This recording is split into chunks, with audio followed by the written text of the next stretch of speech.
قال يوسف لأبيه يا أبت إني رأيت 11 كوكبا والشمس والقمر رأيتهم لي ساجدين.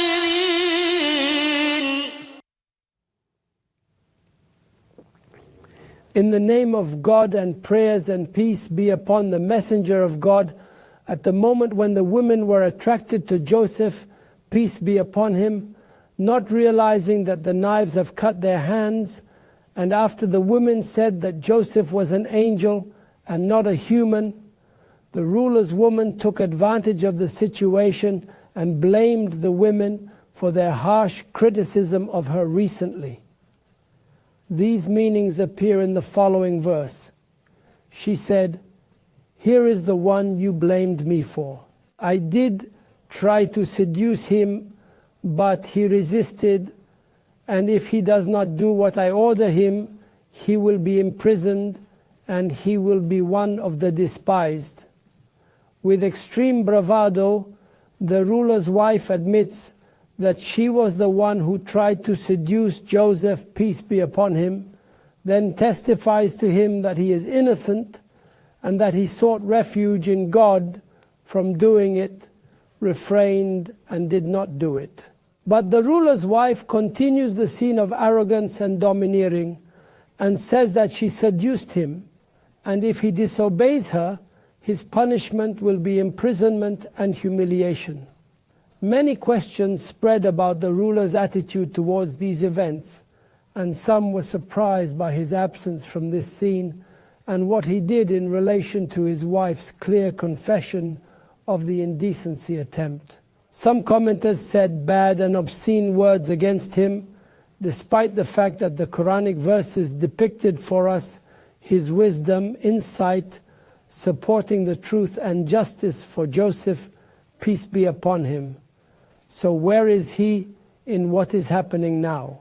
There is no doubt that the ruler has prestige and dignity, and his wife fears him. And this was obvious when he came across her pursuing Joseph for indecency. So she immediately accused Joseph of the matter and exonerated herself before him out of fear. So how can she now admit her guilt without fear?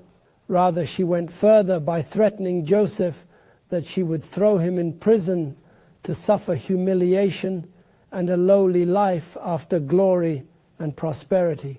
This is the tone of people of power and arrogance when they tend to fulfill their desires outside the limits of God's satisfaction and at the expense of innocent victims.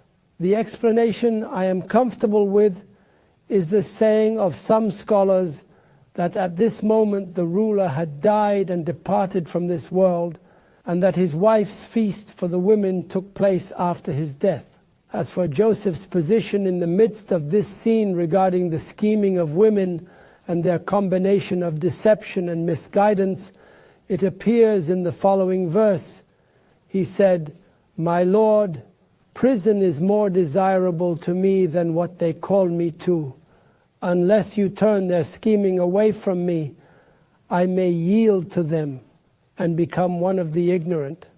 Once again, Joseph, peace be upon him, resorted to God and prayed to him sincerely and urgently. The use of the formula of prayers, "My Lord," is the most famous on the lips of the prophets, messengers, and righteous people. Moses called upon his Lord and said, "My Lord, because of your favors upon me, I will never be a supporter of the guilty." Noah called on his Lord and said, "My Lord, forgive me and my parents and anyone who enters my home in faith, and the believing men and believing women." And Abraham called upon his Lord and said, "My Lord, make me a performer of prayer and of my descendants." Joseph also sincerely resorts to God and begs him for protection and infallibility. He acknowledges his weakness and that if God withdraws his support and help, Joseph may be tempted to the plots of these women and the woman who was possessed by temptation and lust. In general, if there was no choice but imprisonment or submitting to the desires of this woman and those with her, then Joseph chose prison. We will continue commenting on this verse in the next episode, God willing.